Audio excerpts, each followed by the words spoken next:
Today, we're going to look at 3 medical mysteries, with each story being more unbelievable than the last. But before we get into those stories, if you're a fan of the strange, dark, and mysterious delivered in story format, then you've come to the right place because that's all we do, and we upload once a week. So, if that's of interest to you, the next time you're visiting the like button at their house, be sure you rub poison ivy all over their toilet paper. Also, please subscribe to our channel and turn on all notifications so you don't miss any of our weekly uploads. Okay, let's get into today's stories.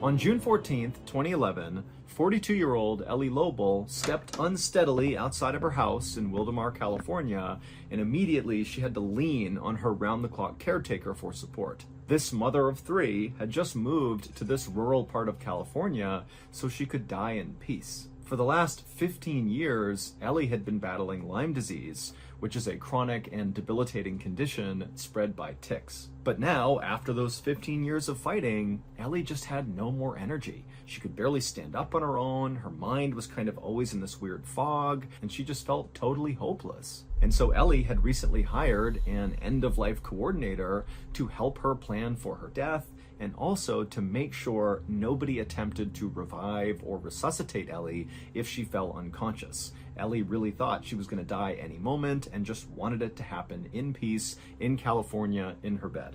But dying can be complicated, and Ellie, after moving to California, had laid in her bed for 3 days expecting to die, but didn't. And so, on June 14th, Ellie decided she would just get up, and with the help of her caretaker, she would just go for a walk in her new town. Every step was painful for Ellie as she clutched her caretaker's arm, but the sun was out, the sky was blue, and flowers were in bloom all around her, and just for a moment, Ellie suddenly realized she was feeling something she had not felt in a long time. She was feeling grateful to be alive.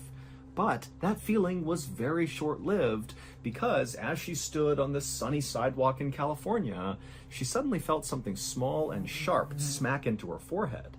And Ellie, she kind of looked up and realized it was a bee. Now, she was determined not to let an insect ruin this rare instance of happiness in her life. Ellie just kind of reached up and tried to swat it away. But when she looked up again, she noticed the bee was still there, and worse, there was now an entire cloud, a swarm of bees over her head that were descending down on her. And as this happened, Ellie's caretaker, who saw the swarm, screamed, let go of Ellie, and ran away from her. And so poor old Ellie, who couldn't even stand up on her own, was forced to fall to the ground and kind of cover her head with her hands to try to protect herself. But within seconds, these bees had descended on her and were stinging her head, her ears, her face. I mean, she was getting destroyed. And these were not normal bees. These were African killer bees that were known for stinging their victim dozens of times.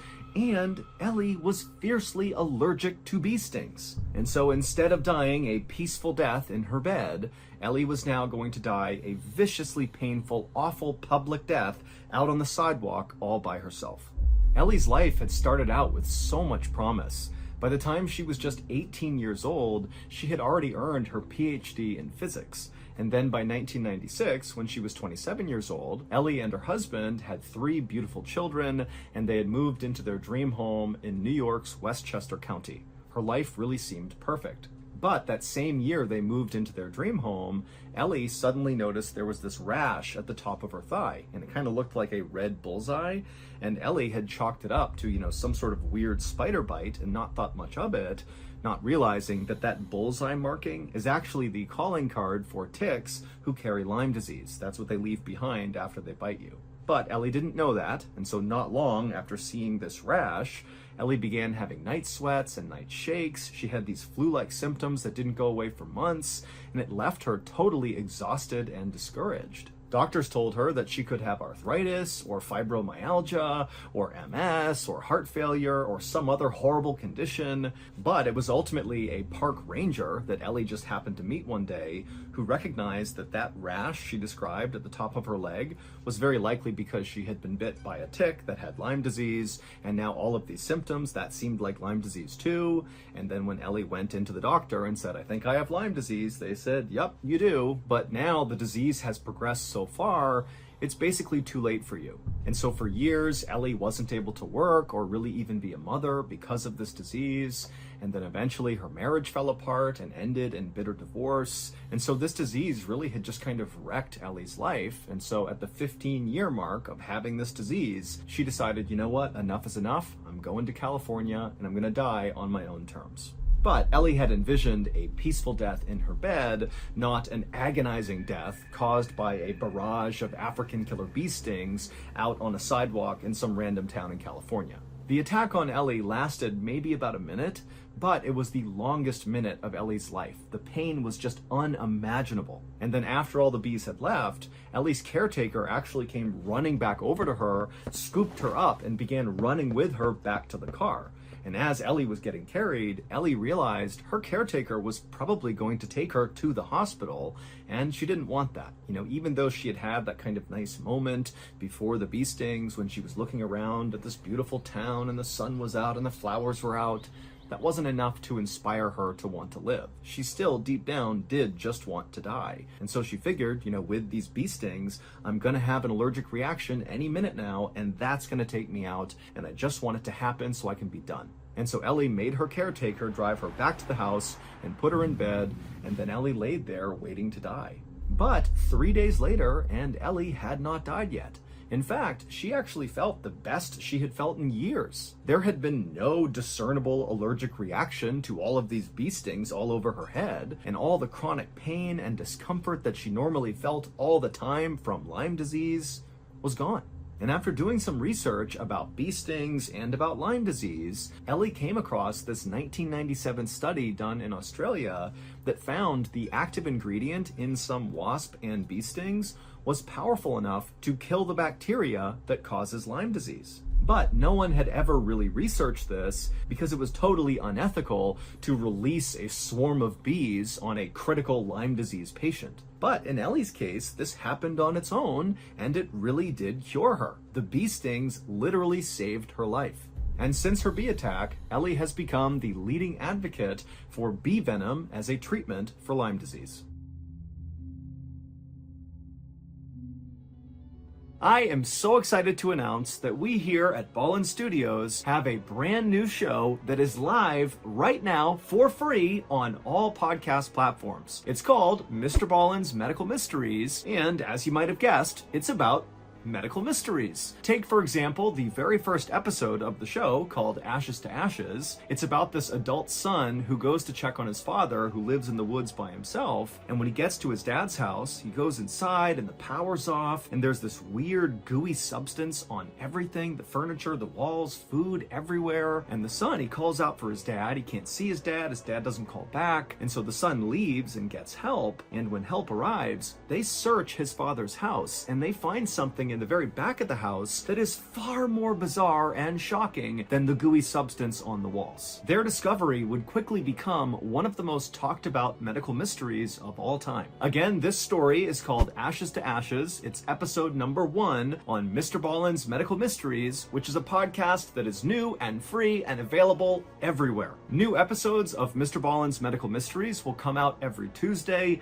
but if you have no patience and you just want to listen to a whole bunch of episodes right now, you can listen to 8 episodes of Mrballen's Medical Mysteries on Amazon Music. Again, the show is called Mrballen's Medical Mysteries, and it's available right now everywhere for free.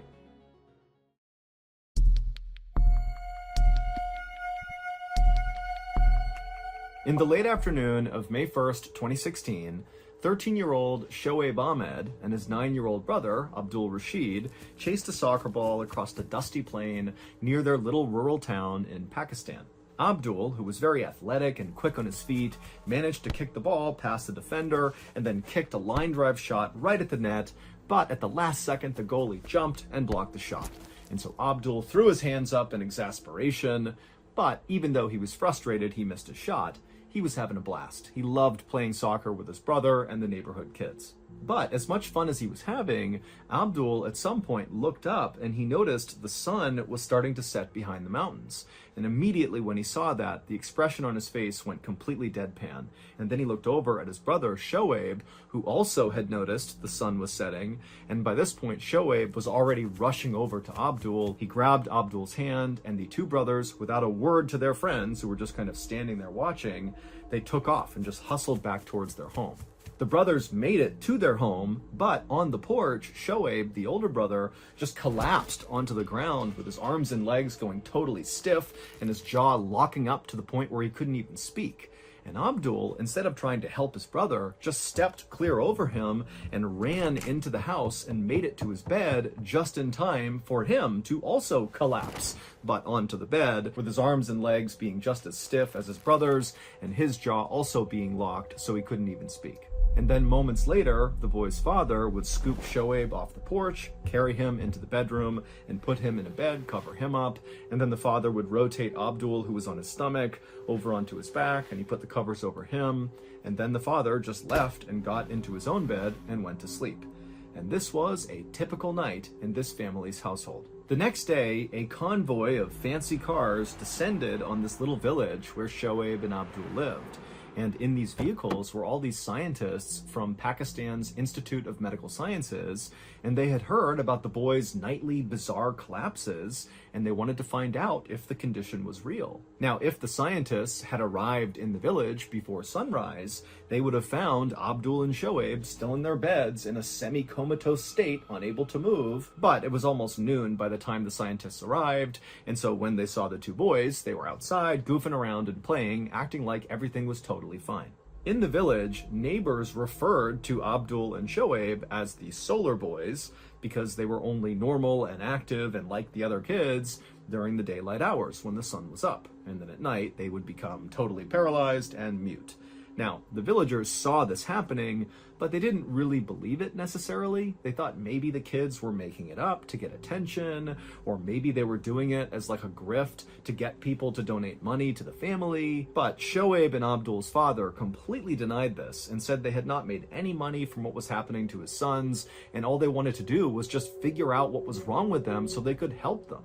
The scientists would talk to Abdul and Shoaib's father first, and he would explain to them that really since Abdul and Shoaib were very little, they had been suffering from these nightly paralysis events. And so with the family's permission, these scientists got to work. They collected blood and urine samples, not just from Shoaib and Abdul, but from the entire family. And then also the scientists tested Abdul and Shoaib's balance and coordination, obviously during the daytime, and the boys both did completely fine. And then as sunset approached, the scientists just stood there and watched as Abdul and Shoaib slowly lost control of their bodies and became paralyzed and mute. And then throughout the night, the scientists just continued to watch them, and the boys did not move at all. And then when the scientists attempted to kind of move their limbs for them, they were so rigid, almost like rigor mortis after you die, that they really couldn't move their limbs at all. And then the next morning, as the scientists were watching, the sun came up, and it was like suddenly Abdul and Shoaib were totally back to normal. They popped out of bed with a smile on their face, able to move around, no problem. And so to the scientists who watched this go on, they were left thinking, okay, there's no way these kids could be faking this. Like, no one could fake this. This is real. But the scientists really didn't have any new information to pass to the family because, the boys' blood and urine samples came back completely normal, and they had passed all of their balance and coordination tests. And so it seemed like, Abdul and Shoaib should be totally normal, healthy boys, but they just weren't, and these scientists didn't know why. Now, these scientists were not the first group of people who had tried to solve the mystery of the solar kids. For years, their father had been trying to find someone who could help them, but he was having no success. Doctors in the nearest hospital to their village were convinced that the boys had a rare illness that made them extremely tired only a couple of hours after waking up in the morning. But Abdul and Shoaib had loads of energy all day long. It was only when the sun came down that they became totally paralyzed. And so the father didn't believe those doctors were really taking this that seriously. The imam at a local mosque was convinced the boys were possessed by demons, and so he organized an exorcism where a group of religious leaders basically tapped on the boys with sticks while chanting in rhythm and dousing them with holy water, but that didn't work. And so the family was close to giving up on ever finding help for their sons. But then in April of 2016, so a month before that team of scientists descended on the village to research the boys, a TV news reporter from Pakistan's version of CNN came to the village to interview the family because this reporter had heard about this strange condition these boys had. And this interview was seen by millions and millions of people, including Pakistan's most esteemed and influential doctor, a man named Dr. Javed Akram, who happened to be the vice chancellor of Pakistan's Institute of Medical Sciences. Dr. Akram had never heard of such a strange condition, and so he was the one who ordered those team of scientists to go to the village and research this family. And after those scientists came back and checked in with Dr. Akram, it was clear they had not had a sort of breakthrough moment with regards to what was going on with these boys, but they were very convinced that this was a real condition. And so Dr. Akram decided that he and his team would just continue to study this family until they figured out what the heck was going on with these two boys. And finally, a year later, in May of 2017, Dr. Akram believed he had figured out what was wrong with them, and he even had a solution. But his solution was so simple that Dr. Akram actually kind of second-guessed himself, thinking, this is too good to be true. So the doctor decided he would run one more experiment just to test his theory and make sure he really was correct. And so Dr. Akram flew Abdul, Shoaib, and their father out to his institute in Islamabad, and that night, Dr. Akram watched as the two boys slowly slipped into paralysis as the sun went down. But this time, as soon as the paralysis was clearly beginning, Dr. Akram gave each of the boys a pill. And 40 minutes would go by, and suddenly Abdul, who was totally mute and laying there still, broke into a smile, and then he raised his right leg. And then Shoaib, right next to him, he too smiled and turned his head. And then 20 minutes after that, both boys were up on their feet, totally fine, laughing and joking, because they had never really done anything at night. They were always paralyzed as soon as it started to get dark. It would turn out Dr. Akram and his team had discovered a very strange mutation in Abdul and Shoaib. Our brains naturally produce all sorts of chemicals that keep them running, and one of those chemicals is called dopamine. Dopamine does several things, but one of those things is it controls muscle movement. The mutation that Dr. Akram and his team had discovered was that the boys' genes were mistakenly shutting off dopamine production every single night, and so that was why they were becoming totally paralyzed. This mutation was the result of a series of complex genetic mistakes, but the fix was actually quite simple. The pill that Dr. Akram gave Abdul and Shoaib was just a dopamine pill, and what it did is it basically just turned the boys' bodies back on. And so Dr. Akram and his team had discovered quite possibly the world's rarest disease, only afflicting one family. But fortunately, they had also found the cure too, and so Abdul and Shoaib, from that day forward, lived totally normal lives by taking their dopamine pills every night.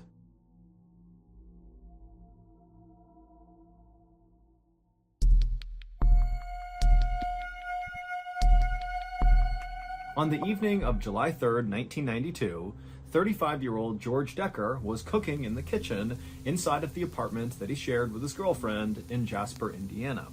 And as George cooked, he began to cough. At first, George thought it was just a little tickle in his throat that would go away, but as he continued to cough, this feeling, this sensation in his throat that was making him cough was only getting worse and worse. And this cough was not a normal cough. It was a deep, guttural, kind of rough-sounding cough that really hurt as he did it, and it kind of scared George, like he had never heard himself make this sound before.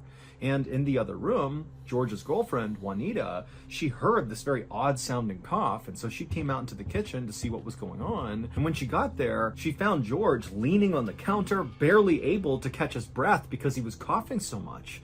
And this was totally out of character for George. He wasn't sick, he didn't have some sort of respiratory problem, he didn't smoke cigarettes. He did work in a metal shop where he melted down aluminum and poured it into different molds, but he always followed all the safety precautions. He wore a mask, he did all the things you're supposed to do to make sure he didn't inhale anything toxic. And so there was really no good reason why George would suddenly be having this unbelievable coughing fit. And so as Juanita kept asking George, hey, are you okay? Can I do anything? George, he can't even talk. He just pulled a handkerchief out of his pocket and he put it over his mouth as he continued to cough. And then when he pulled the handkerchief away, it was clearly covered in blood. Now, George was quick to kind of put the handkerchief back in his pocket, not wanting to deal with the fact that he was coughing up blood. But Juanita, she saw the blood and said, okay, George, I don't know what's going on, but you are going to the hospital right now. Now, George, even though he couldn't talk because he was coughing so much, clearly did not want to go. And he kind of resisted Juanita pretty aggressively. He did not want to go. But Juanita finally grabbed him and literally dragged him through the house, out the front door, and down into their car. And then just a few moments later, they were on their way to the hospital located a few miles away. By the time they actually parked in front of the emergency room at this hospital, George's cough had actually died down a little bit. And so now George was being really insistent that it was totally pointless to go to the hospital, that they did not need to be here. Take me back home. This is ridiculous. But Juanita really pressed him and said, you can't goof around with coughing up blood. You have to go in there. And so finally, George, who was totally annoyed by this, relented. He got out of the car and the two of them walked to the hospital. And then when they went in the front doors of this emergency room, a nurse came up to greet them and see what was going on. And George kind of inexplicably pushed the nurse, like, to get away from me. I don't need your help. And Juanita, she was so embarrassed and tried to apologize, and the staff just kind of rolled with it and just kind of gave him his space. And then for the rest of the time they were there, the staff basically only talked to Juanita, while George sat in the corner with his arms crossed, unwilling to talk or give them any information. Toward the end of this hospital visit, the doctor would prescribe George some antibiotics for what he called an upper respiratory infection, and then the doctor asked George if he was willing to stay the night so they could observe him and make sure he really was okay. But George flatly refused. He got up, turned around, and practically ran out of the hospital. And Juanita said, I'm so sorry, and she followed after him. Over the next couple of days, George would take these antibiotics that he was prescribed, but they really did not make a difference. He continued to have these huge coughing fits, and even worse than that, something Juanita noticed was George's skin was clearly turning blue, in particular on his arms, his hands, his fingertips, and on his face. And so finally, about a week after that first visit to the ER, Juanita, she looked at George and just felt like he looks so bad. He has to go back. They have to check him again. And so Juanita was able to, again, convince George to go to the hospital. He was very resistant to the idea, but now he was so physically weakened and drained from whatever was going on, he just kind of went with whatever Juanita wanted. And this time, when they went to the hospital, they would give George a chest x-ray, and it would reveal George had pneumonia in both of his lungs. This explained why he was coughing so much, and it also explained why his skin was turning blue. Because of this infection in his lungs, his body was not getting enough oxygen, and when that happens, it leads to a condition known as cyanosis, which turns your skin blue.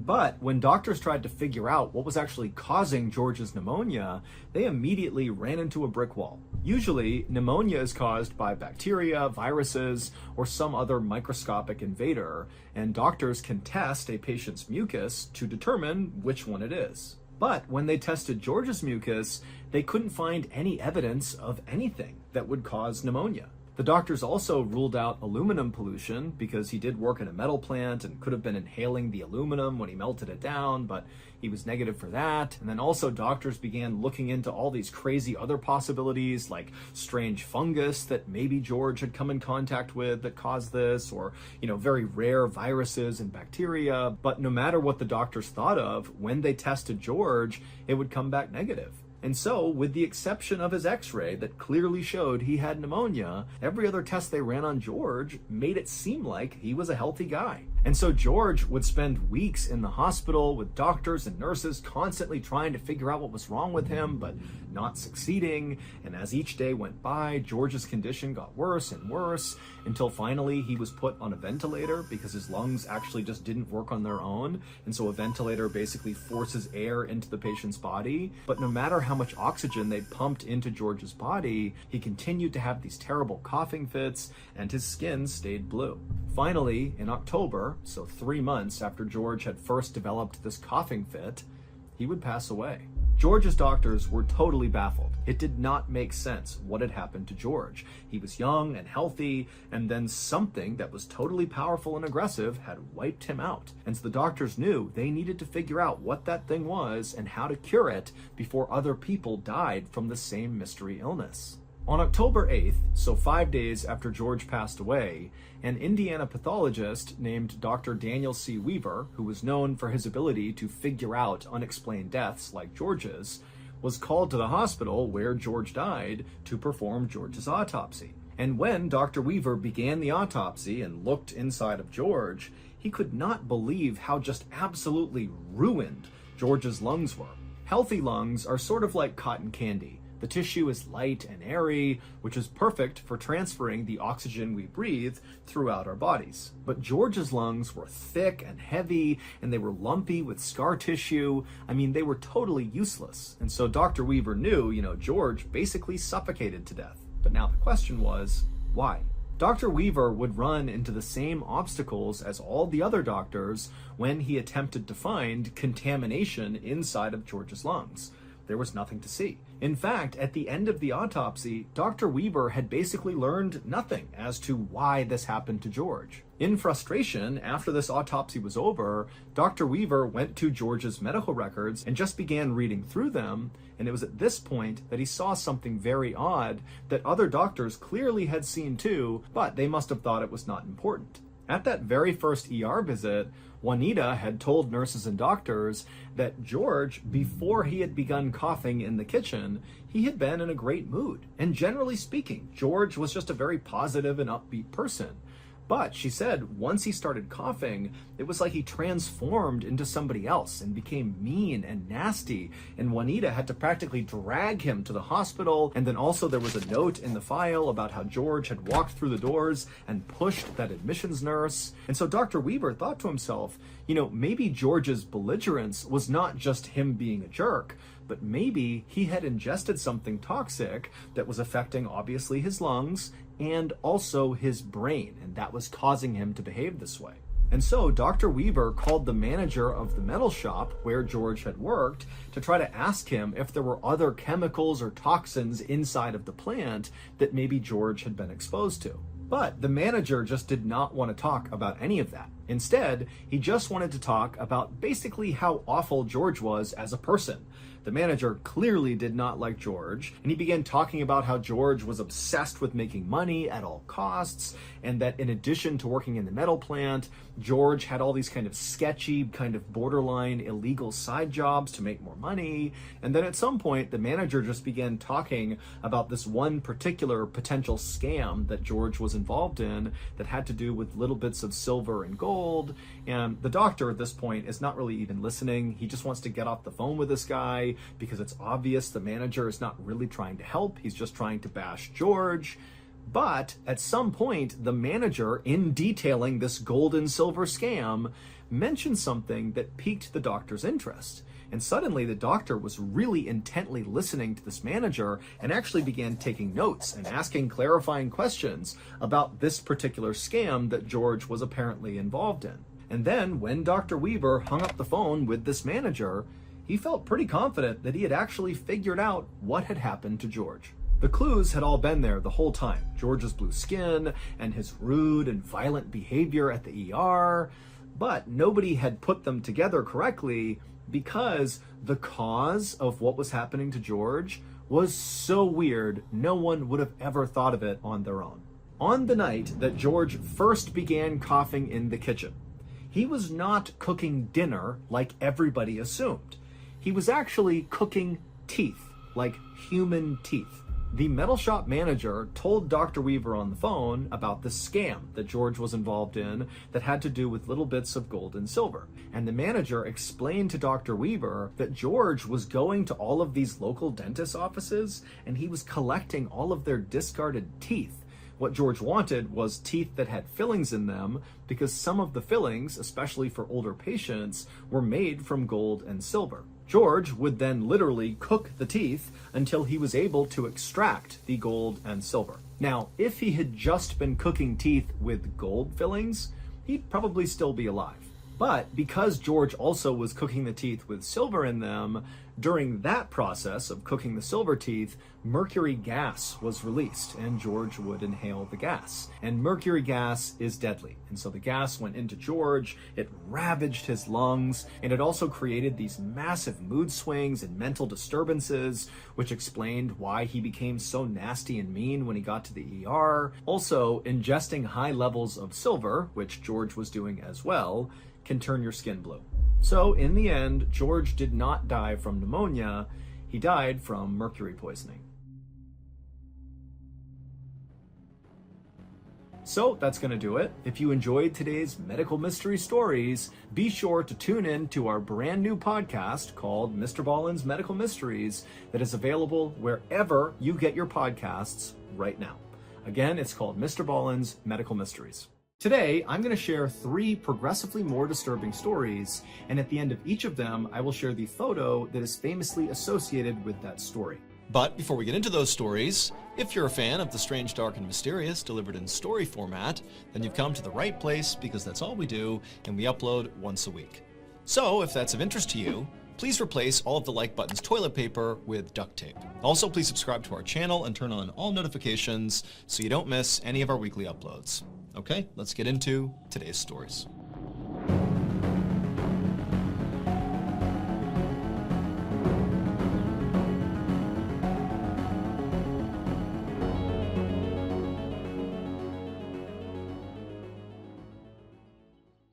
At 1 p.m. on November 2nd, 2020, an older man named Marcel Terray stood in his backyard hanging damp clothes on a clothesline.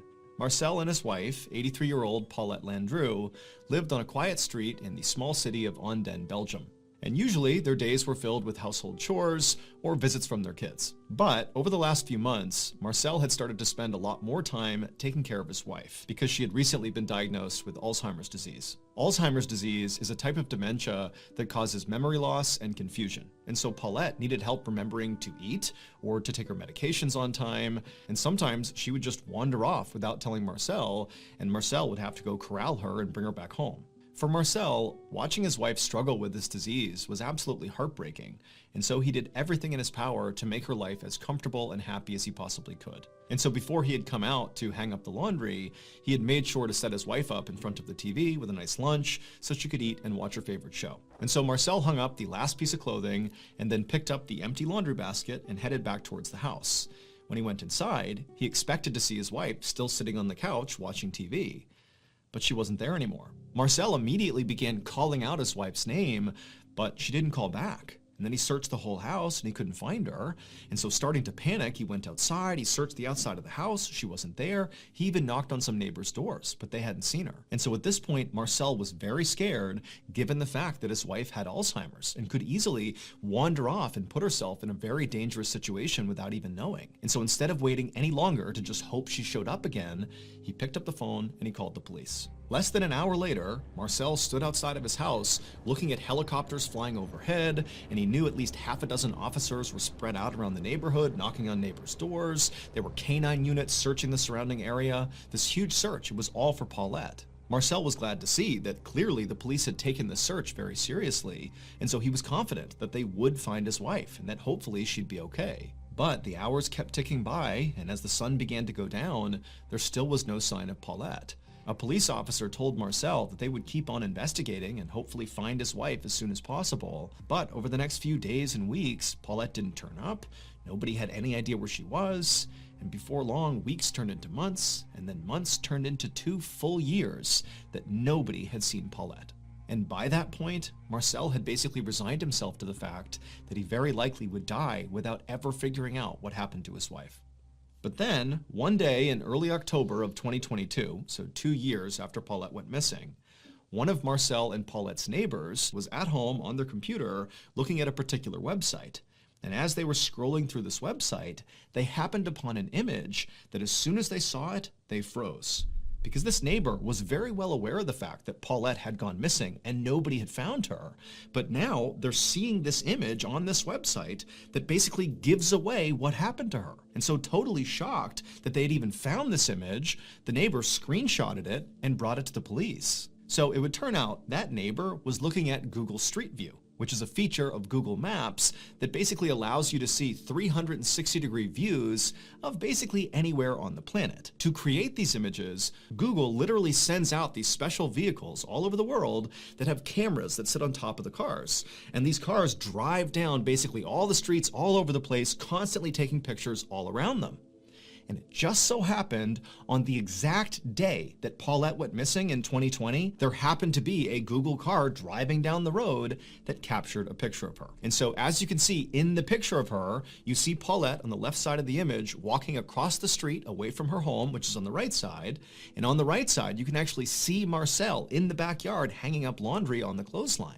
And so the police, after getting this image, they basically followed the projected route Paulette was on, which is basically beelining straight across the road. And they found that across the street was this steep hill that led down to this thick bramble bush. And inside of that bramble bush was Paulette, and she was deceased. And so very likely, Paulette, in her confused state, walked straight across the street, as we see in the image, and then fell down that hill and got trapped at the bottom inside of that bramble bush and couldn't move. And so when that huge search for her was going on, very likely she was just trapped down there, but didn't understand what was going on, couldn't necessarily yell up to communicate with anybody. And so she stayed down there and died. And unfortunately, it would take 2 more full years and a random image on Google Street View before Marcel could finally get the closure he needed.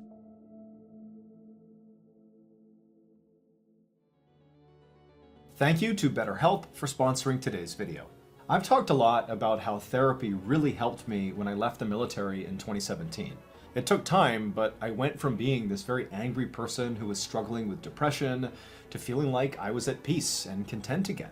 And today, part of the reason I still consider myself to be very well adjusted is because of the skills I have learned in therapy. The most important skill that I find myself leaning on most days is self-awareness, something I definitely lacked pre-therapy.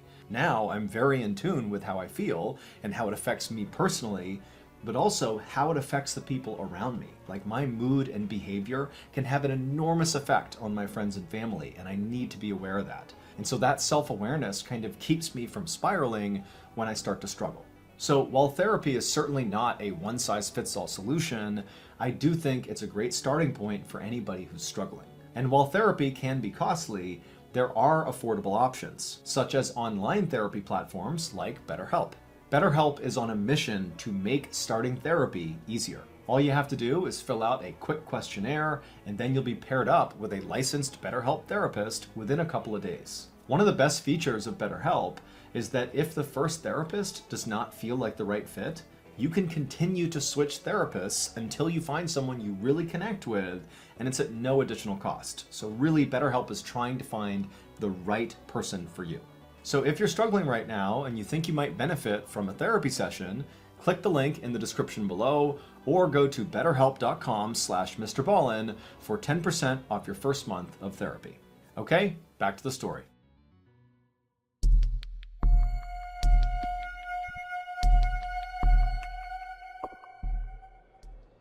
Around 10 a.m. on July 26, 2015, a 31-year-old mom named Xiang Lu Xuan and her husband chased their 2-year-old son around a brand new indoor playground. This playground was on the 6th floor of a mall in Jingzhou City, which is in central China. And so Xiang and her husband had come to this mall today just so their son could basically enjoy this playground. And currently he was running around in circles and laughing hysterically. He thought it was great.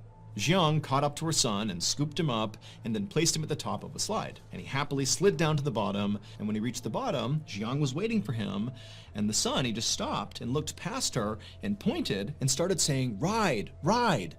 And so Jiang, she turned around and she saw right behind them were these two escalators, one going up and one going down. And so Jiang realized her son clearly thought these escalators were maybe a part of this playground, and so he wanted to go use them. They were a fun attraction. And so Jiang smiled and took her son's hand and then told her husband they're going to go ride the ride, the escalators, and then they began walking over. Once Jiang and her son actually reached the escalator, suddenly her son was not as keen to hop on board. He was nervous.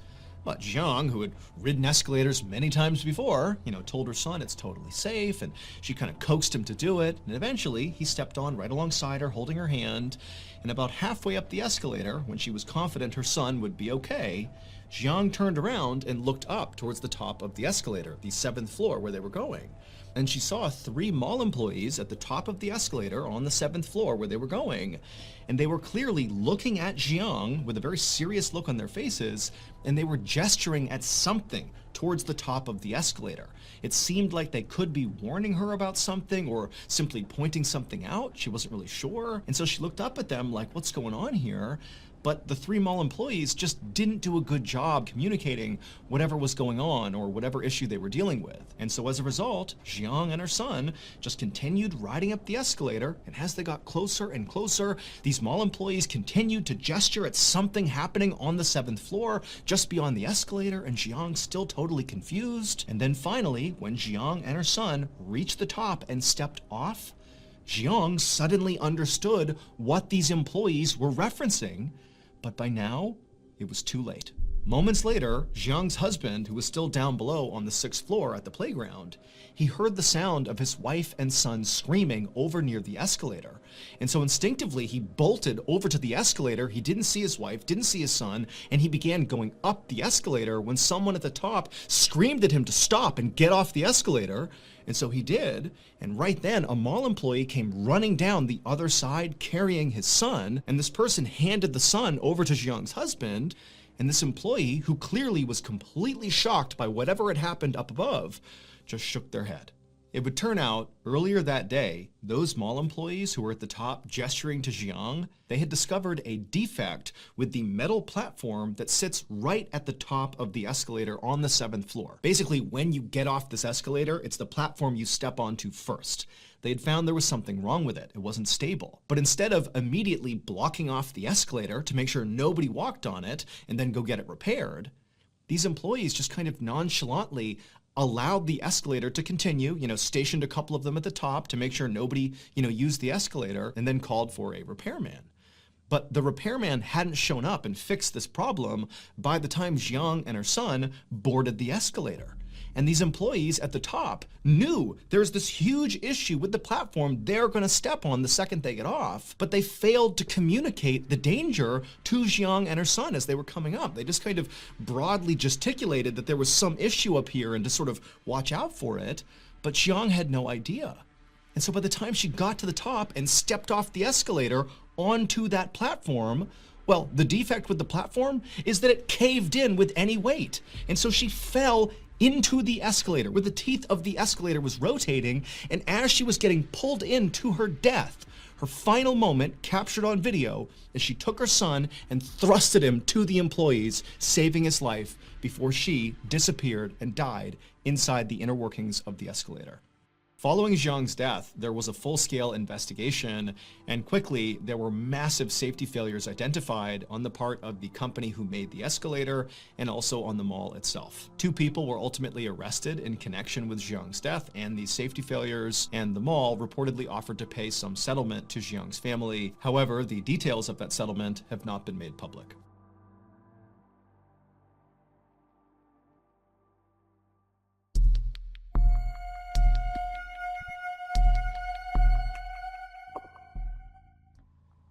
One morning in November of 1997, a police captain named Jeffrey Lewis, along with his partner, parked their squad car near the Manatee River in Bradenton, Florida, which is a small city just south of Tampa. A few minutes earlier, the Bradenton Police Department had received a call from this frantic man who had said he had found something suspicious that had washed up on the shore of this river. And so Captain Lewis and his partner were there to investigate. And so as soon as they got out of their squad car, this man who had called the police, he saw them and waved them down, and he was pointing at something in the sand. And so Captain Lewis and his partner, they walked over, and before they even talked to this guy, they just looked down at what he was pointing at, and right away they could see why he called the police. Because there, sitting on the sand, was a severed human hand.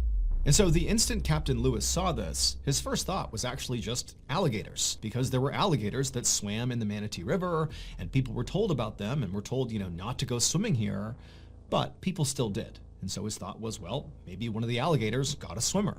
However, when Captain Lewis looked at the hand more closely, he could tell right away that that probably did not happen, because where the hand had been cut off from the body, the cut was almost surgical. It was very, very neat. Whereas if an alligator had ripped the hand off, it would be rough. But this almost looked like a surgeon had carefully removed the hand. And so what this signaled to Captain Lewis is this hand very likely represented a murder victim. Somebody who killed this person, cut their body up, and one of their body parts is now washed ashore. And so Captain Lewis turned to his partner and told him to call for backup. And within an hour, police officers were scouring the Manatee River looking for the body that belonged to this hand. Meanwhile, the captain bagged this hand as evidence and brought it to the county sheriff's crime lab, hoping that forensic experts could potentially figure out who the victim was using fingerprints. However, when he actually handed over the hand to these forensic technicians, they told Captain Lewis that it was very likely going to be impossible to try to pull prints from this hand because the hand was very badly decomposed and water damaged. But they told Captain Lewis that despite this being a total long shot, they would still give it a try. And so really all Captain Lewis had was this hand, and so he just kind of waited for information from the crime lab about the fingerprints. And before long, the waiting went from days to weeks to months, with no fingerprints. And so with no fingerprints and no other breakthroughs in this case, Captain Lewis moved on to other cases. That is until June of 1998, when Captain Lewis was sitting in his office doing some work, when he suddenly got a call from the crime lab about the hand. An employee told Captain Lewis they had finally made a breakthrough. When they couldn't get the prints off this hand at first, they had moved to this very complicated technique where basically they would peel individual layers of skin off the hand and sort of piece together all the information to get a print.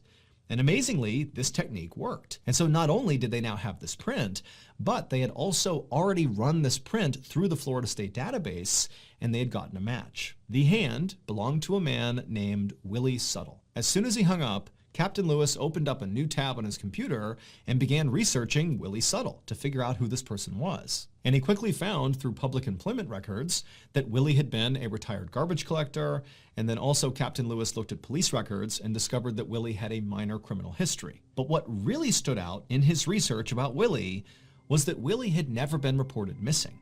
Willie had instead been reported dead. Right there in the public records that Captain Lewis was looking at, he found Willie's death certificate. And this document said Willie had died of natural causes 5 months prior to his hand washing up on shore. And also it said Willie had been buried in a local cemetery, and no police had ever been involved in his death because no crime had been committed. And so Captain Lewis was baffled. None of this made any sense. If Willie had died of natural causes and been buried over a year ago, then how did his hand, his severed hand, wind up on the shore of the Manatee River?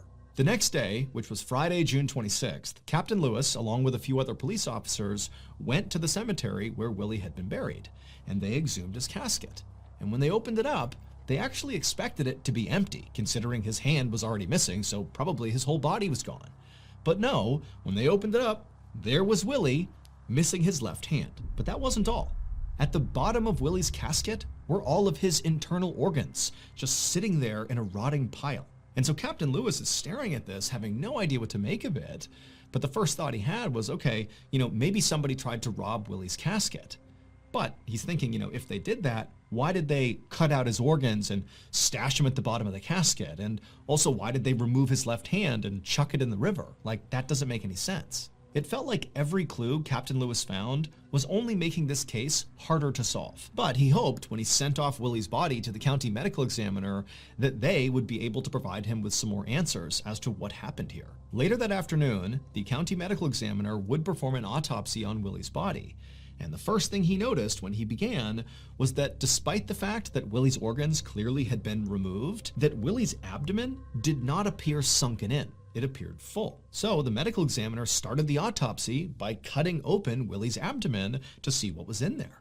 And when he saw what was inside of Willie, He just froze, having no idea how to react to what he was looking at. He had never seen anything like this in his entire career, not even close. And so the medical examiner just grabbed a camera, took some pictures of Willie's midsection, and sent those pictures to Captain Lewis. The next day, Captain Lewis sat inside of an interview room in the police station across from a 45-year-old woman named Paula Green Albritton. Paula owned and operated a funeral home along with the help of her son, and she had been the one responsible for Willie Suttle's burial. And so Captain Lewis asked Paula about Willie's burial, and she would tell him that Willie had actually died in poverty, without any family members to help cover his burial expenses. However, when Paula had found out about this, she said she had agreed to do the burial anyways, for no cost, as sort of a community service. However, when Captain Lewis poked and prodded and tried to ask for more information about exactly what that meant, Paula would eventually concede that there actually was slightly more to her rationale behind wanting to do Willie's burial. It was not just for charity. 2 days after this interview, police arrested both Paula and her son. And at Paula's trial, the truth surrounding what happened to Willie finally came out. It would turn out Paula's funeral home business was really struggling, to the point where if she couldn't start generating some real money, her business might go under. And she couldn't have that. And so Paula decided she would conduct a prosperity ritual to right her business. But to perform this prosperity ritual, Paula needed a body. And so along comes Willie Suttle, who's died in poverty and his family can't afford his funeral. And Paula says, don't worry, I'll take him on for free. But really what she needed was Willie's body. And once Paula and her son had possession of Willie's body, they began the ritual, which started with Paula's son carefully cutting off Willie's left hand. And then the two of them cut Willie's midsection open, removed all his internal organs. And then Paula got out all these voodoo dolls, and she wrote on pieces of paper the names of the other funeral homes, her competitors in the area, and she pinned these pieces of paper to each of these voodoo dolls. And then she took those voodoo dolls and jammed them inside of Willie's abdomen in the empty cavity they had created, and then they stitched him back up. And then she took Willie's body and his organs, and she chucked them into a cheap casket and had him buried. And then she also took the hand that her son had removed, she put it inside of a plastic bag, added some weight to it, and chucked it into the Manatee River. Paula believed this voodoo ritual would literally cause the owners of the other funeral homes, whose businesses she wrote down on the dolls and jammed inside of Willie's body, that this ritual would literally cause all of them to be struck down and killed, putting their businesses out of business, thereby leading to her business prospering once again. However, none of these things came to fruition. The ritual did not work the way Paula intended it to. Instead, the hand that she had thrown into the river ultimately washed ashore, and before long, the police figured out what Paula and her son had done. In 1999, so 2 years after Willie's hand had washed up on shore, Paula and her son were found guilty of desecrating Willie's corpse. Paula's son ultimately served 1 year in prison. As for Paula, her conviction was actually quickly overturned due to a technicality. It was discovered that during an interview with Paula, that police detectives told her that she could not be convicted if this ritual was part of a religious practice, that she was protected under the US Constitution. And so Paula, who confessed to doing this ritual, did so by saying it was part of her religion. She practiced voodoo. I am a voodooist, and I've survived because I know how to survive. And that's a part of my religion. And so in court, that confession was ruled inadmissible. And so she walked free. Here is a photo of the 12 voodoo dolls found inside of Willie's body, with the notes Paula wrote cursing her competition still attached.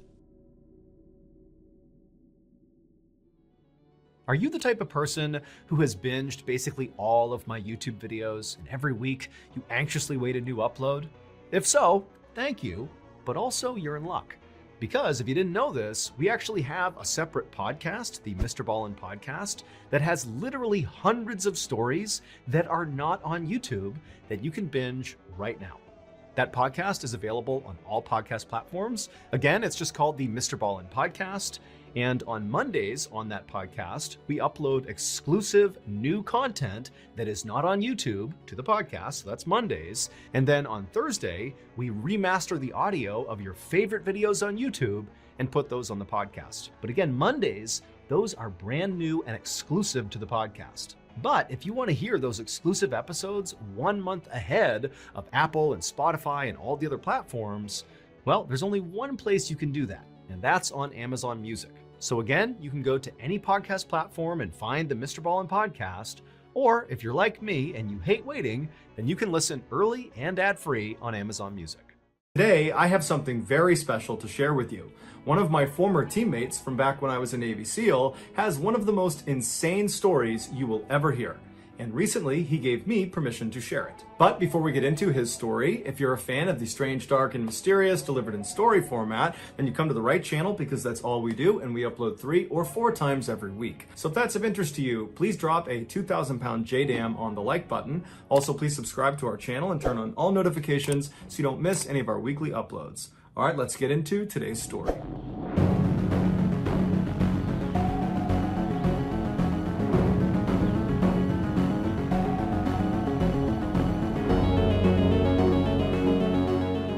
In June of 2011, I had just failed a very stressful and anxiety-inducing underwater test as part of Navy SEAL training, and after I failed this test, my instructor told me to get out of the pool and go over to the corner with the other failures. And so I made my way to the edge of the pool, I climbed out, and I sulked my way to the corner where I saw my other classmates who had met a similar fate on this test. They were all sitting in the corner with their backs to the pool in neat rows.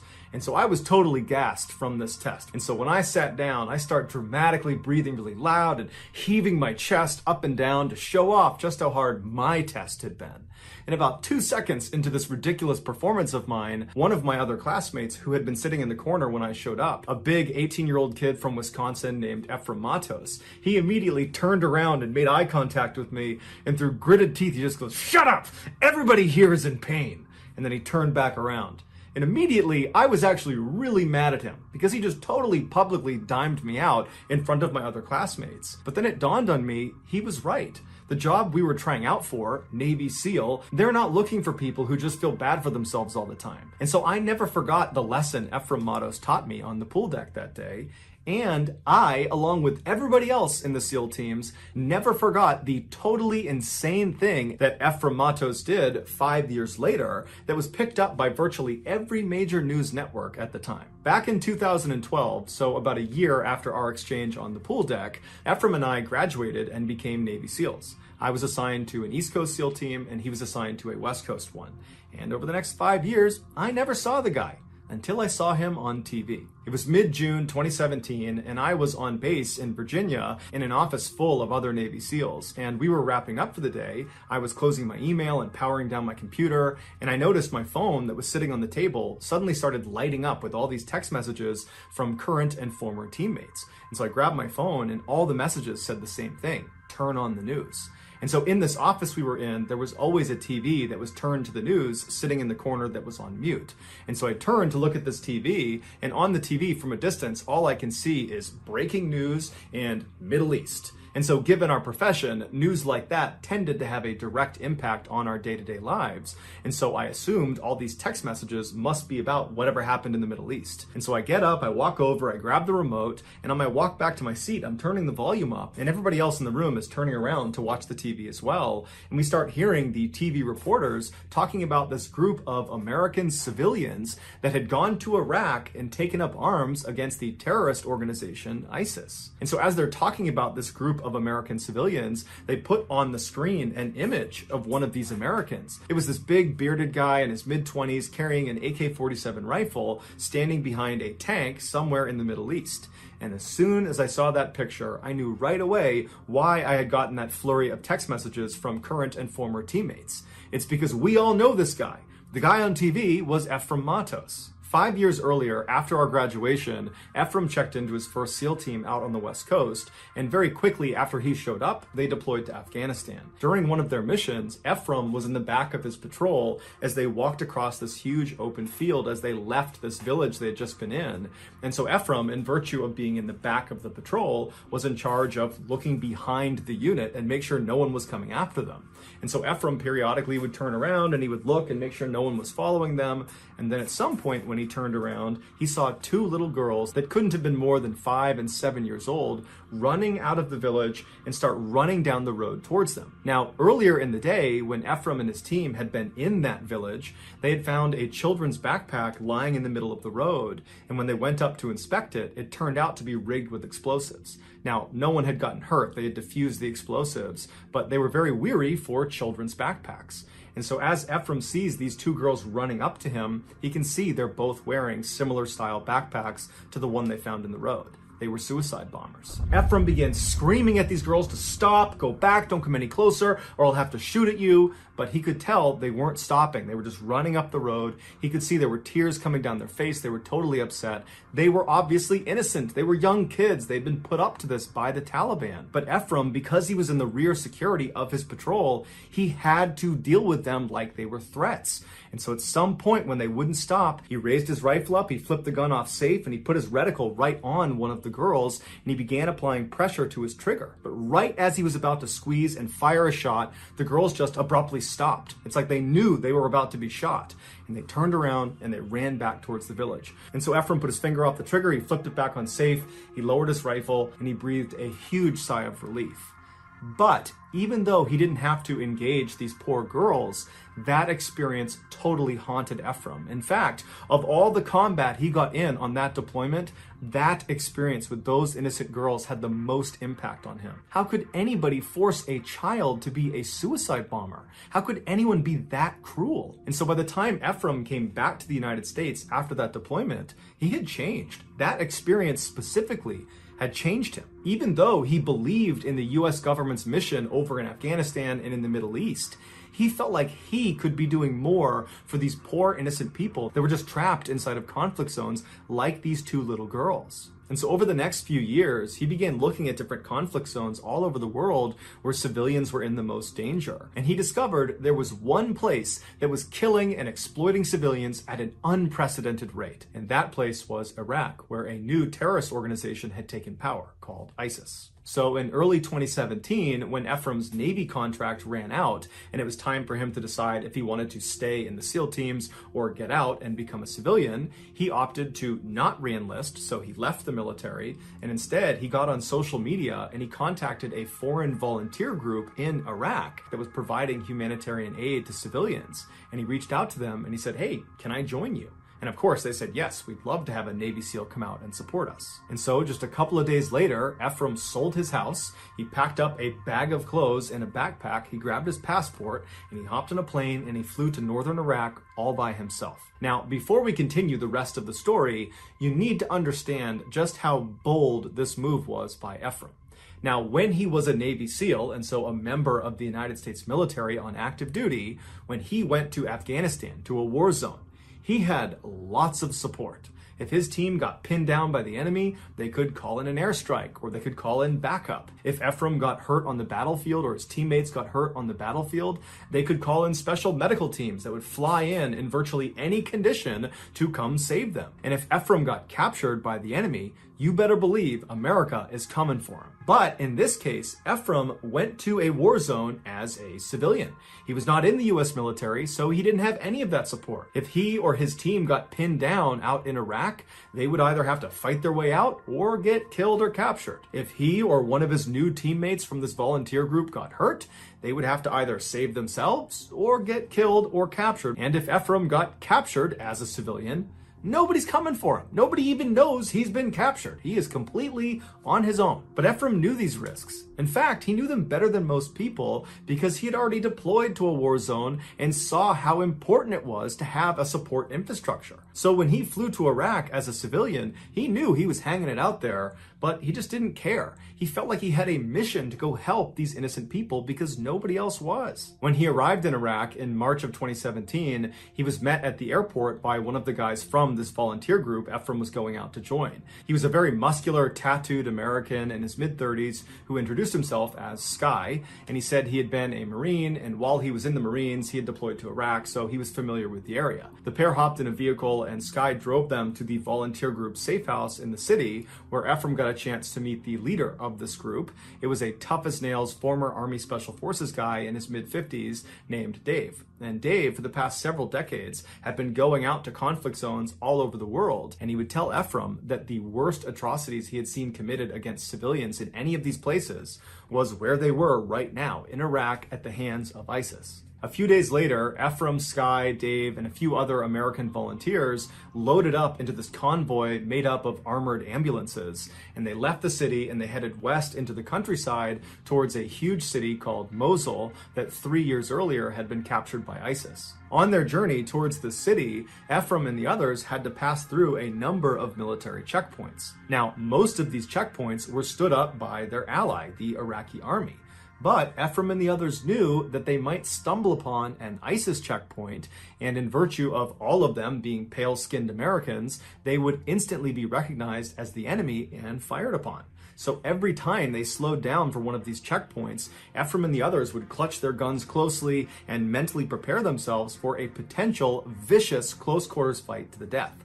But luckily, they managed to go the entire distance all the way to the outskirts of Mosul without any checkpoint drama. And once they got there, they linked up with an Iraqi army unit that the leader of this volunteer group, Dave, had a relationship with. Over the first month that Ephraim was in country, he worked with this Iraqi army unit to help distribute food and provide medical care to civilians in and around Mosul. Then, in month 2 of his stay in Iraq, everything changed. Iraqi decision makers decided it was finally time to retake Mosul from ISIS. This was a huge military movement that required several units to work together and would take several weeks. The main Iraqi army was going to push inside of the city limits of Mosul and inch by inch reclaim territory from ISIS, while the army unit that Ephraim and his volunteer group had embedded with would be responsible for reclaiming some of the villages around Mosul that ISIS had occupied. And so suddenly, Ephraim and the rest of his volunteer group went from being humanitarian aid workers to having a direct frontline combat role with the Iraqi army. And in his first civilian combat experience, Ephraim ran across an active minefield towards this village that was occupied by ISIS. And after nearly being blown up at least 2 times, Ephraim finally made it to this village, and he began going house to house with the other volunteers, clearing them of ISIS fighters. And in one instance that he has on camera, he entered into this structure and he saw there were guns on the ground, and they looked around and they couldn't find any ISIS fighters inside, but they noticed on the ground there was a piece of plywood. They moved it aside and it revealed this huge hole that led down into the ground, and this hole connected to a huge underground tunnel system that ISIS used to escape gunfights just like this one. And so Ephraim and Dave, who was with him, just hopped right down into the tunnel. They didn't have night vision, they didn't have backup, just the two of them start running down this totally pitch black tunnel, periodically throwing grenades ahead of them in case there are ISIS fighters ahead of them. And at some point, after running for quite a while, just getting ready to come in contact with their adversaries, they reach this big, high-ceilinged cavern that's a dead end. And they're looking around thinking, okay, I guess no one ran in here. But before they turned around and left the tunnel system, they looked up with their lights and they saw high up on the wall, dug into the wall, was another entrance to another tunnel. It looked like there needed to be a ladder to get up to this additional tunnel entrance. And so Ephraim and Dave look at each other and they're thinking, I bet ISIS fighters ran down here, there was a ladder, they climbed up and went in that entrance and then pulled the ladder up so we can't follow them. And so Ephraim and Dave couldn't do anything about it. They decide, okay, well, we'll just go out and we'll tell the Iraqi army and see what they want to do. So Ephraim and Dave, they leave this tunnel system, they go back outside, they tell the Iraqi army, and the Iraqi army brings in a bulldozer and they fill in that entrance they had found inside of the house, completely seal it up so nobody could go in or get out. And then later that night, after that village had been cleared of all ISIS fighters, they began hearing muffled explosions underground near where this entrance to this tunnel was. And what it turned out to be was ISIS fighters that realized they had been buried alive. They had snuck down there. They had used a ladder to get up into that crawl space. But when they realized they were doomed, they blew themselves up. For the next month, Ephraim and the Iraqi army unit that he and his volunteers were working with continued to periodically get into small skirmishes with ISIS in these villages outside of Mosul, but the majority of their time was spent providing humanitarian aid and medical care to civilians in the area. Then in May, their mission changed again. The other Iraqi army units that had been sent directly into Mosul a month earlier to inch by inch eradicate the area of ISIS fighters, they had done a relatively good job, but the last few ISIS fighters had been pushed up into this northern section of the city where they had bunkered down inside of these blown out concrete structures, and they were putting up an unbelievably fierce fight. So fierce, in fact, that these Iraqi army units in the city were not able to go any farther forward. They needed armored vehicles and tanks if they were going to be successful. And it just so happened the army unit that Ephraim and his volunteer group had embedded with, that had been outside of Mosul this whole time, they were an armored unit. They had armored vehicles and tanks. And they were ordered to head right into the heart of Mosul and liberate it once and for all. And so on May 4th, Ephraim and the other volunteers loaded up in their armored vehicles, and they joined this huge line of dozens and dozens of tanks and other armored vehicles looking at the western side of Mosul. There was just a field between them and the city walls. And as soon as this massive convoy began moving forward towards the city just opened up on them. Heavy machine gun fire, rocket fire, mortars. It was just absolute chaos. ISIS knew they were coming, and so they were unleashing everything they had on them. And Ephraim would say, after his vehicle actually got inside of the city limits of Mosul and was on one of their roads, all these booby-trapped cars began detonating all around them, and the machine gun fire and rocket fire and mortar fire only intensified. At the same time this was happening, Iraqi civilians inside of Mosul saw this unbelievable wave of violence happening, and they began trying to flee the city. Now, ISIS had effectively kept them hostage inside of Mosul because they needed lots of civilians in and around the area, because it prevented Iraq and America and other forces that were fighting ISIS from indiscriminately bombing Mosul to get rid of the ISIS presence there. And so when ISIS saw these civilians running away, they began shooting them to deter other civilians from trying to escape. And so right in front of Ephraim, as he's driving into the city, men, women, children are just being gunned down all over the place. Naturally, Ephraim and the other volunteers hopped out and tried to return fire at these ISIS shooters, but they were so well fortified in different structures, they couldn't even see them, let alone hit them. So they did the next best thing. Ephraim and the others began putting themselves out in the open to draw fire on themselves so that other nearby civilians could run to safety. And for the next 3 days, that's what they did, constantly exposing themselves and dodging bullets. And then also, when they weren't doing that, they were treating these civilians that had been wounded and other Iraqi soldiers that had been wounded. Now, to this point, Ephraim had seen combat when he was in the United States Navy as a Navy SEAL, and he'd seen combat as a volunteer with this group. But it wasn't until he got inside of Mosul that he saw just how barbaric humans can be to one another. He said he saw so much death and dying all around him that it was like his brain couldn't compute that level of barbarism.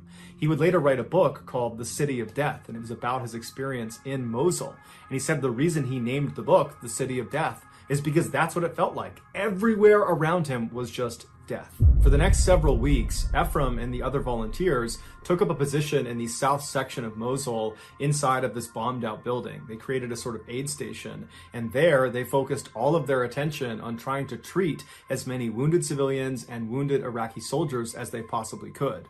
At the same time, the rest of the Iraqi army had pushed north and was slowly chipping away at the last few ISIS fighters. On June 1st, so roughly 1 month after Ephraim and the others have entered into the city of Mosul, they noticed a significant uptick in the number of wounded civilians that were coming to them for help. And so all day and all night, they're treating all these people that are horribly wounded with gunshot wounds and other wounds. And so at some point, Ephraim and the others begin asking these people, what happened to you? This seems unusual that so many people would show up with these wounds. And they all just seemed to be in shock. No one was able to really talk about what happened, but a few people mentioned there had been a massacre somewhere nearby. But when they pried for more information, there was a language barrier issue, and there was just the fact that they were overwhelmed with patients, and they needed to make sure their focus was on treating them, not talking to them. The following morning, though, Ephraim and the others got up and decided they wanted to push farther north into ISIS-held territory to see if there was evidence of a massacre, to try to figure out what happened to all these people that were showing up wounded. And so Ephraim and the other volunteers, they left their aid station building and they moved north about 1 block to this huge intersection, and there they tucked up against this huge huge concrete wall that protected them from ISIS. ISIS was down the other road that ran through the intersection. They were holed up in this huge bombed out hospital that overlooked this intersection. And so from where they were, ISIS couldn't see them and they couldn't shoot them. At some point, Ephraim poked his head around this wall, looking down the road towards this burned out hospital. And what he saw along the road shocked him. There were dozens and dozens of civilians that had been killed laying all over the place. It would turn out the day before, a huge group of civilians had attempted to flee the city, and they ran in front of that burned out hospital where ISIS was, and they gunned them down. And they killed over 200 civilians, men, women, children. They didn't care, and they wounded at least 100 others. And so that was why there was that huge uptick in wounded civilians the day before. And so as Ephraim is scanning this carnage, being careful not to stay exposed for too long, he notices one particularly large pile of bodies. There's about 20 or 30 bodies. He sees in this pile, there's clearly movement. And he can see there is a little girl who's attempting to hide herself under her dead mother's clothing. And then next to this girl were two other adult men that clearly were wounded, but were alive. Ephraim immediately starts yelling to them to run to him, you're gonna get killed out there. But the three of them were completely shell-shocked. For the past 24 hours, they had been laying inside of this pile of bodies. And so they were not going to be able to move on their own. And so Ephraim realized unless they did something to get them out of there, they were going to die. So Ephraim and the others ran back to their Iraqi army counterparts, and they got them to sign off on a rescue mission. And their plan was they would have one of the Iraqi tanks drive down that road straight towards that hospital where all the ISIS fighters were, and right behind the tank would be an Iraqi Humvee, inside of which would be Ephraim and the other volunteers. And so they would go straight down the road. The tank would serve as a sort of shield for the Humvee, and after the tank passed the pile of dead bodies, the Humvee would be lined up right next to it.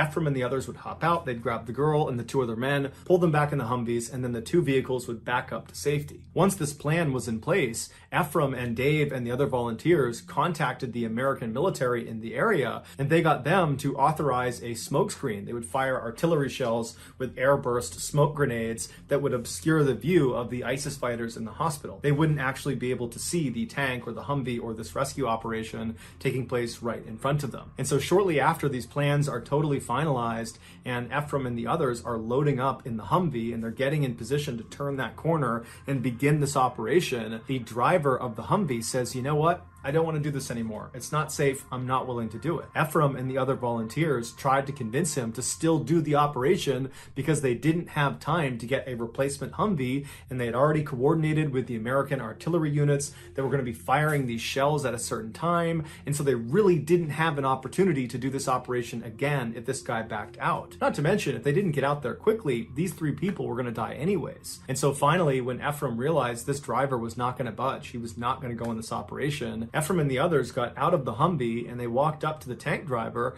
and they asked him, are you still prepared to go on this rescue operation? And he said he was. And so even though if they went through with this mission, it would mean Ephraim and the others would be on foot behind the tank, completely exposed, they were still totally down for doing it. In fact, Ephraim would say at no point did they consider canceling the mission. They were so focused on saving these three people that they were prepared to sacrifice themselves to do it. And so the tank driver closed his hatch, Ephraim and the others got behind the tank, they turned that corner so they're facing the hospital, and then a couple minutes later, as planned, American artillery launched these airburst smoke grenades that totally obscured ISIS's view. And as soon as those smoke clouds were in the air, ISIS came out and just started firing randomly straight down in the general direction of where this tank was. They couldn't really see the tank. They had no way of knowing what they were doing out there. They just knew something was going on.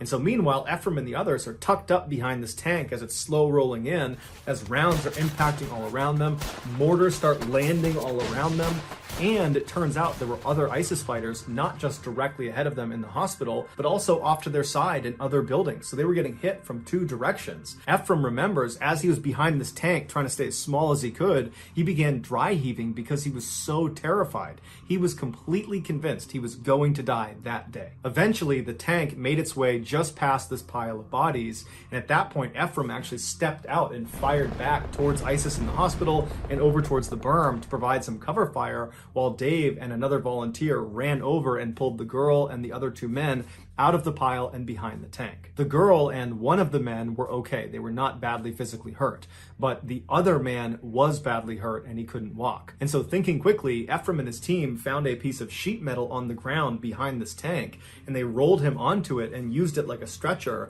and began dragging him as the tank began moving in reverse. And so as bullets are still flying all around them, rockets are landing next to them, they're moving, they're making good progress, when the wounded man slips off of the sled and he lands right in the tracks of where this tank is going to go.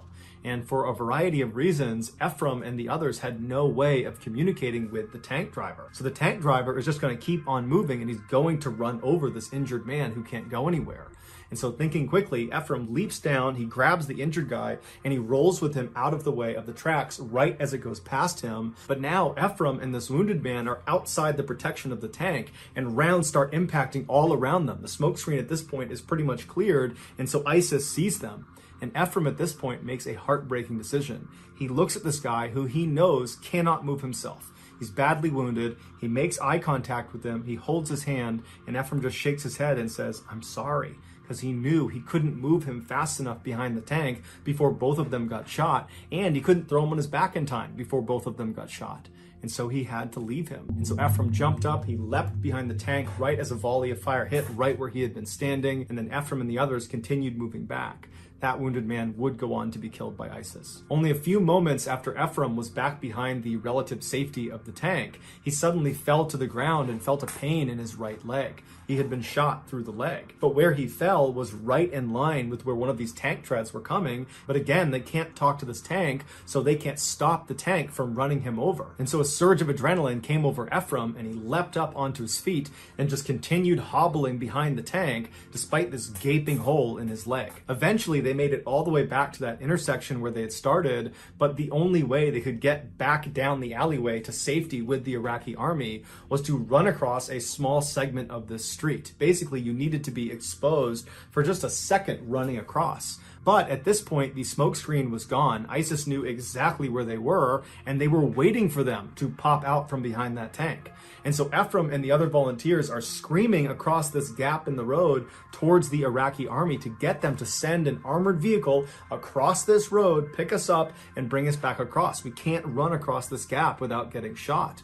But because of the chaos and the noise, the tank is firing, there's mortars, there's rockets, there's gunfire, it's crazy, the message was just not received. And so in a sudden fit of madness and frustration and fear and all sorts of things, Ephraim just runs across the street. And he gets to the other side miraculously without being hit again. And there he tells the Iraqi army, send an armored Humvee across this gap, get the girl, get the guy, get the rest of the volunteers, save them. Seconds later, an armored Humvee crossed that gap. They picked them up and brought them back. And at this point, Ephraim is now lying on the ground behind that concrete wall. So he's relatively safe, and he's getting his leg bandaged up. And he remembers when the girl and the guy were brought out and they were safe and alive, the Iraqi army erupted in cheers. It was this unbelievably happy moment in an absolutely tragic, horrible time. The Iraqis would transport Ephraim in an armored ambulance to an aid station south of where this intersection was, and there they would put him on a cot, and a doctor would rebandage his leg, and then he would walk away. And so Ephraim is left inside of this room to kind of think about what had just happened,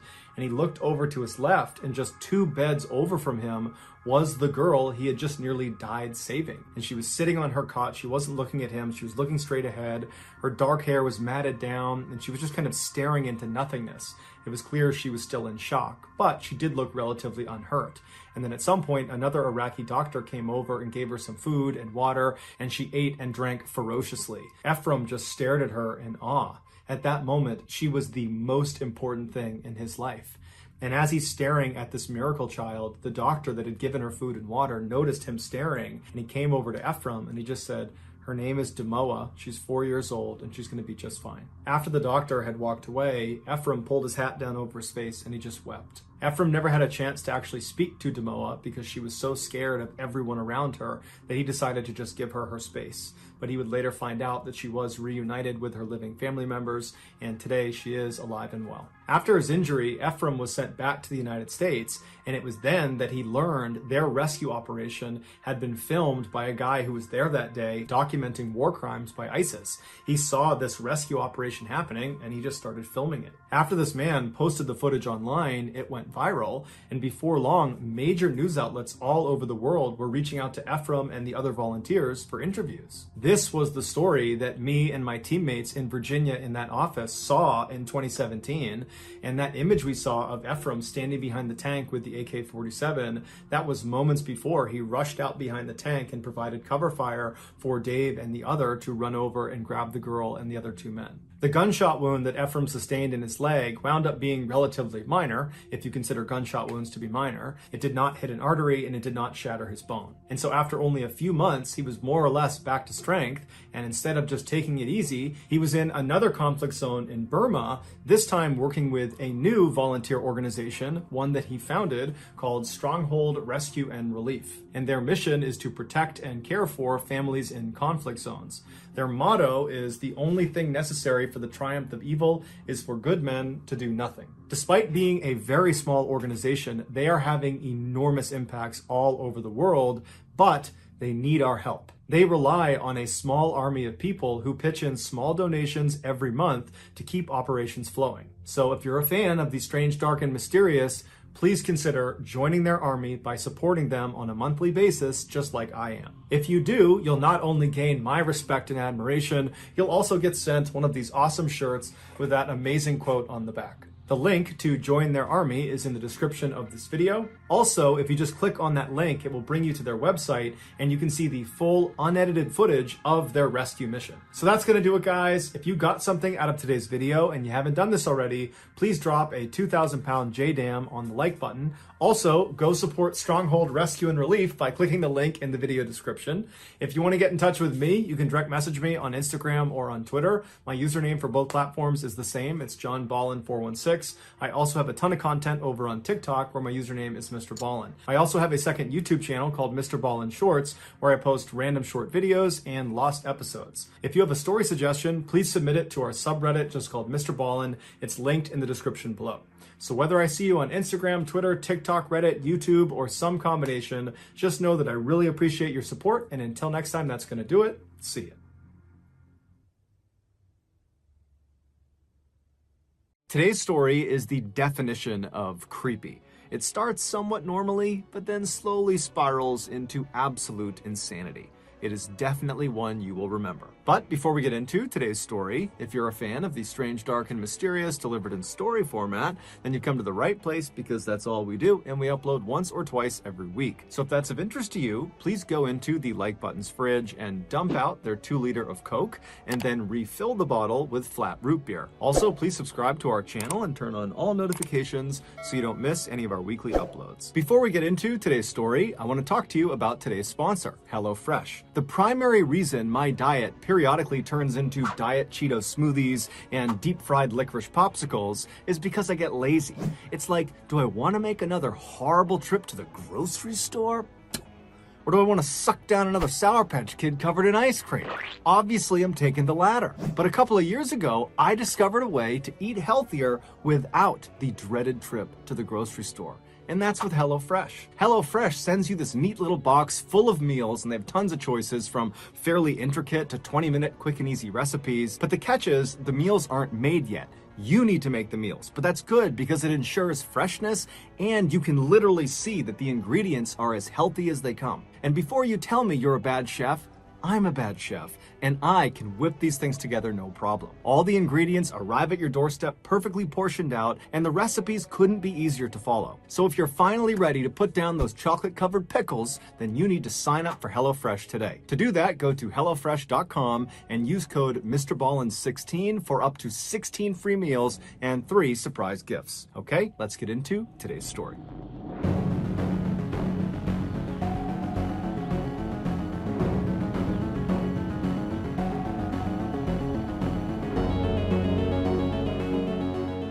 In In 1889, when Karl Tanzler was just 12 years old and living with his family in Dresden, Germany, he had a very strange dream. In this dream, he found himself in this black void where everywhere he looked, it was just nothingness. And then behind him, he heard footsteps. And so he whips himself around and he looks, and there's this woman dressed in this big, puffy, elegant white dress walking towards him out of the darkness. And when she walks right up in front of him, she comes to a stop and she introduces herself as Anna Constantia von Brockdorf, who was a real person in the early 1700s. She was a noblewoman in Germany, and she would tell Karl that she is actually a distant relative of his and that she was here to pass on a very important message. Karl was rooted to the spot. He didn't know if he should be afraid of what she was going to say or excited or nervous, but before he could decide, Anna had already turned and was pointing in the direction she had appeared out of. And so Karl turns and looks in the direction she was pointing, and out of this blackness, out of this void,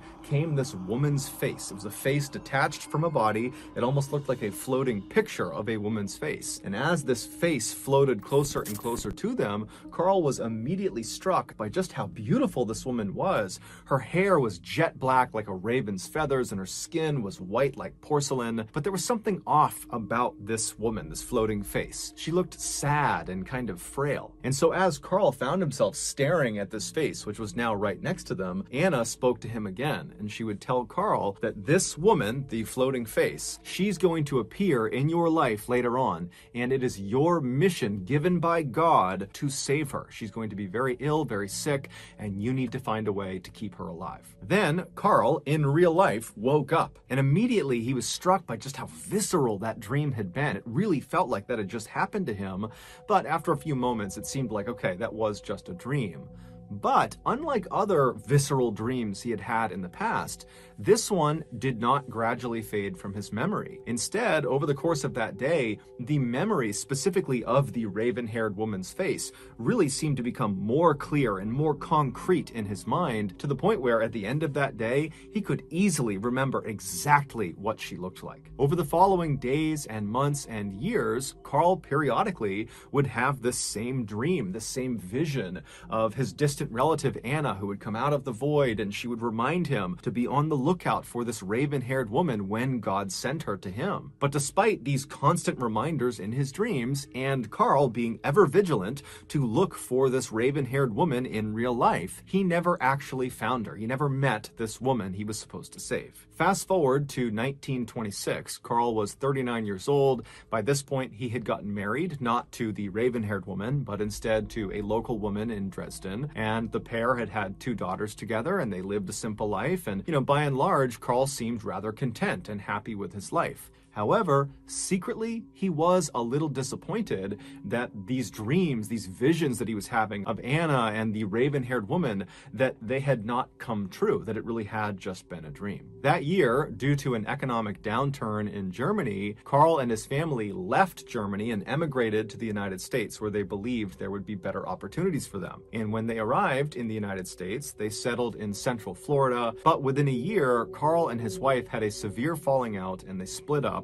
And so Karl would leave the family home in Central Florida, and he would resettle several hundred miles south in Southern Florida in a town called Key West. And it would be in Key West that Karl would get a job as an X-ray technician at a local hospital, and it would also be in Key West that Karl's life would change forever. Less than a year after settling in Key West, Karl was at the hospital going about his day when an older woman walked into the office, and she said to Karl that she was there to get her daughter, her 21-year-old daughter, an X-ray of her chest, because her daughter apparently couldn't stop coughing and they were concerned about it. And so Karl began doing the paperwork with the mother when suddenly the daughter came into the office. And as soon as Karl saw her, he knew immediately that she was the raven-haired woman from his dreams. She walked in and she sat down in a chair, and Karl just stopped what he was doing and stared at the daughter. And then he kind of broke out of it and turned his attention back to the mother, and he said to her, "Ma'am, don't worry. I will do everything in my power to save your daughter's life." Now, the mother didn't know what was wrong with her daughter, and so this was both really helpful that this man she was talking to was so willing to help, and also kind of ominous that he was already insinuating that she could be dying. But either way, the mother said, thank you very much. We really appreciate that. And so Carl and the mother, they finished their paperwork, and then Carl quickly left from behind his desk and hustled over to the daughter, and he introduced himself, and he reiterated that she was in good hands. And the daughter was a little bit weirded out by this, but she was polite and said thank you, and she said her name was Elena. And so Carl would take Elena and bring her back and give her the x-ray, and unfortunately, he would discover through this x-ray that she had tuberculosis. Today, that disease is easily curable, but at the time, that was a death sentence. When Carl saw this, though, in a weird way, it almost made him happy, because this was another indication that, this really was the raven-haired woman from his dreams. Not only did she look the part, but she also had arrived in desperate need of help. And so now Carl needed to find a way to save her, even though he was just an x-ray technician. He was not a doctor, and so he had no clue how to begin to treat tuberculosis. But that didn't stop Carl. Over the next year, Carl would be in touch with Elena and her family on a near daily basis, updating them on all of the new techniques to fight tuberculosis that he was doing all this research on, and he would tell them about experimental procedures and drugs they could try, even sometimes paying out of pocket for them to go try them. He would also bring Elena into the office as often as he possibly could to x-ray her again and again and again to see if perhaps she was making good progress. But unfortunately, over the course of that year where he was doing everything he could, it just didn't work. The disease ravaged Elena's body, and on October 31st, 1931, so roughly a year after Carl had first met Elena, Elena would unfortunately pass away. Elena's family was devastated by this, but their grief didn't even compare to Carl's grief. It was like Carl had lost his life too. He couldn't believe he had failed his mission and let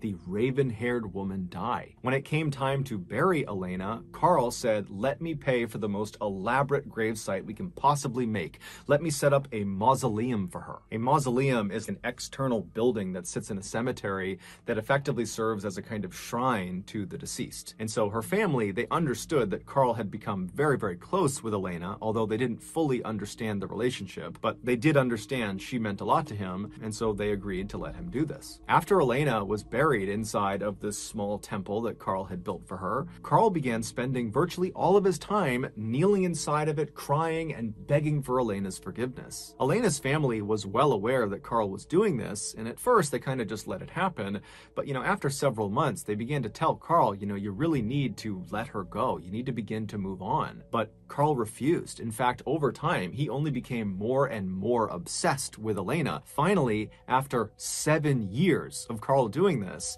Elena's family decided, enough is enough. He really needs to stop making her loss all about him. It's not his loss, it's our loss. We're her family. And so the family decided the only way to kind of get Carl to stop doing what he was doing is to demand he give the key back that gave him access into the small area inside of the mausoleum. So one night, Elena's sister, whose name was Florinda, decided to go over to Carl's house unannounced and confront him and get the key back from him. And so she hopped in her car and she drove over to his property. His house was kind of set back off the road behind some trees, and so you had to drive down this kind of winding driveway to get to it. And so Florinda turned onto his driveway and she began driving, and when his house came into view, the first thing she noticed was a number of the windows on the first floor were all lit up. Clearly Carl was home, and as she's driving towards the house, she's just looking in these windows, and for a second she sees Carl, and he's very elegantly dressed in a suit or a tuxedo, and he's ballroom dancing with this woman who's also very elegantly dressed as well. And for a second, Florinda considered turning around and not disturbing him, but then she thought, you know what, this has been going on for so long, I just need to get this over with. And so she drove her car and stopped in front of Carl's house. She hopped out, she walked up onto his porch,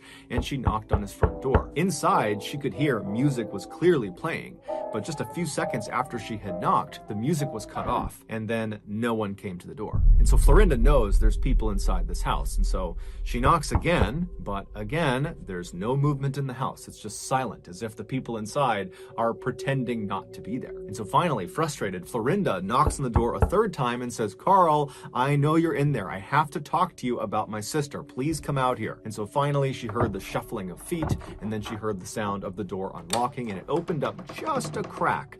And through this crack, Carl looked through, and he looked out at Florinda very suspiciously, and he said to her, "What do you want?" And Florinda would say, "Look, I'm here to talk to you about my sister. Can I please come inside for a second? Or can you come out here and talk to me?" But Carl pretty much immediately said no, and then he shut the door. However, before he shut the door, Carl had very briefly stepped out of the way, allowing Florinda to see through that gap into the house. So before the door actually shut, she got to see who and what was inside that house. And what she saw was the woman Carl had been dancing with, and the woman was seated in a chair maybe halfway through the house, and she was facing the door, and Florinda knew immediately it was her sister. And so she's standing on the porch having no idea what to make of what she's just discovered. And so feeling kind of overwhelmed, she just kind of staggered off the front porch, she turned around, she ran into her car, and she drove off to tell the police. When the police came back, they knocked on the front door, and they demanded that Carl let them see the woman he was there with. And so at this point, Carl knew the gig was up, and so he opened the door and he allowed them to come inside. And when the police went inside, they saw the woman he was with, and sure enough, it was Elena. However, Elena was deceased and had been for 7 years. After her death, Carl said he was able to talk to her inside of her mausoleum, and so that was why he was going back there every single night, because he and Elena were spending time together. And then at some point in 1933, so 2 years after Elena has been dead and buried, Carl would say she told him while he was visiting her mausoleum that she didn't like being in the mausoleum and that she wanted to come back with him and stay at his house. And so the following day, Carl had shown up with a child's wagon, and he pulled her out of her coffin, pulled her out of the mausoleum, put her corpse in this wagon, and wheeled her back to his house. He had continued to go to the mausoleum every night for the next 5 years just to keep up appearances, but Elena's body never went back inside of it. She would stay at his house, where he painstakingly attempted to restore Elena's very badly decomposed body to its original form. He strung piano wire through her entire body, connecting all of her bones together to keep her skeleton intact. He replaced her eyes with glass eyes, and he began rubbing the special wax all over her skin. He also stuffed her insides full of rags in order to give her a full, natural look, and he constantly sprayed her with perfume to reduce the smell. Once she was, in his eyes, back to normal, he began spending as much time with her as he possibly could. He would change her outfits constantly, he would put on makeup, and he would give her new jewelry, and he would talk to her about the ups and downs of life. He would laugh with her, he would cry with her, he would sleep with her. Carl would admit that ultimately his goal with keeping Elena in his home was to eventually still save her life. He believed if he could somehow get her body up into the stratosphere, that the radiation up there would bring her back to life. And if he could do that, he would be fulfilling his God-given mission to protect her. But Carl never got a chance to launch her into the stratosphere. Instead, he was charged with wantonly and maliciously destroying a grave and removing a body without authorization. However, these charges would be dropped and Carl would be set free. As for Elena, her body was returned to her family and they would bury her in Key West. So that's going to do it, guys. If you got something out of today's episode and you haven't done this already, please go into the like button's fridge and dump out their 2-liter of Coke and then refill the bottle with flat root beer.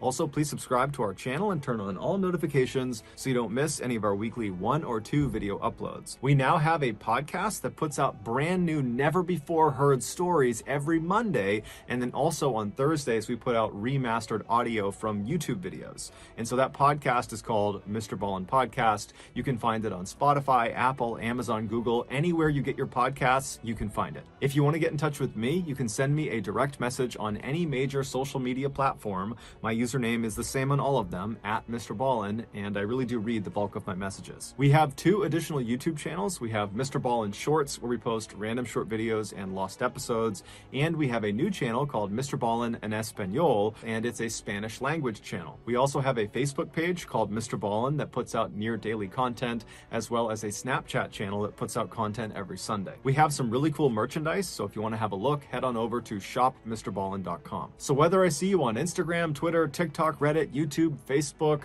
podcasts, additional YouTube channels, wherever, just know that I really appreciate your support. And until next time, that's going to do it. See ya.